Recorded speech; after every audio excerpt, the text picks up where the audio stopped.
దేవుడు ఖచ్చితంగా ఆశీర్వదిస్తాడండి మనల్ని ఫిజికల్గా. అయితే ఈ ఆశీర్వాదము ఎందుకొరకు? నా కొరకు కాదు, మన కొరకు కాదు. మనకు కావాల్సింది మనం తీసుకుంటాం, మన సమృద్ధి మనకు ఉంటుంది, కానీ ఓవర్ఫ్లో అవుతుంది కదా, ఇంకా ఎక్కువ ఆశీర్వాదం వస్తూనే ఉంటుంది పరలోకం నుంచి.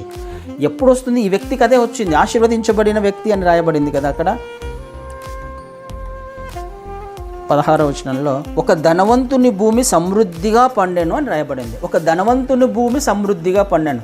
ధనవంతుడుగా ఎలా అయ్యాడు ఆ వ్యక్తి? ధనవంతుడుగా అయ్యాడు, మళ్ళీ సమృద్ధిగా పండింది. ధనవంతునిగా ఎలా అయ్యాడు? ముందుగానే ధనవంతు అంటే ఇంతకుముందు సంవత్సరం కూడా బాగా పండింది, దేవుడు ఆశీర్వదిస్తూ వస్తున్నాడు కాబట్టి ధనవంతుడు అయ్యాడు. మనల్ని దేవుడు ఆశీర్వదిస్తూ వస్తాడు అనేక రకాలుగా. కానీ ఈ ఆశీర్వాదం ఏం చేయాలి?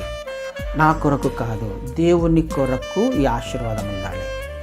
నేను తినడానికి, నేను తాగడానికి, నేను సుఖించడానికి కాదు. దేవుడు కోరుకుంటున్నది ఈ సంవత్సరం నీ నుంచి, నా నుంచి ఆత్మలో వర్ధిల్లాలి. ఏమవుతుంది ఆత్మలో వర్ధిల్లితే? ఏమవుతుంది? దేవుడు నన్ను ఆశీర్వదించిన కొద్దీ నేను ఆత్మలో వర్ధిల్లుతున్నప్పుడు నాకు ఎదుటి వ్యక్తి పట్ల ప్రేమ వస్తుంది. ఎదుటి వ్యక్తి గురించి ప్రార్థన చేస్తాను. ఎదుటి వ్యక్తి అవసరతలు తీర్చడానికి నా దగ్గర 2 అంగీలు ఉంటే 1 అంగీ ఇవ్వడానికి ఇష్టపడతాను. నా దగ్గర పెట్టుకోవాల్సింది నేను పెట్టుకుంటున్నాను, కానీ ఇవ్వడానికి కూడా ఇష్టపడతాను.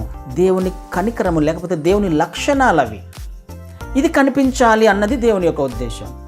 ఈ సంవత్సరం దేవుడు నిన్ను, నన్ను, మనల్ని ఫిజికల్గా కాదు, ఆత్మలో వర్ధిల్ల చేయడానికి ఇష్టపడుతున్నాడు. ఆత్మలో వర్ధిల్లుచున్న ప్రకారము నువ్వు, నేను, మనము అన్ని విషయాలలో వర్ధిల్లుతాము ఖచ్చితంగా.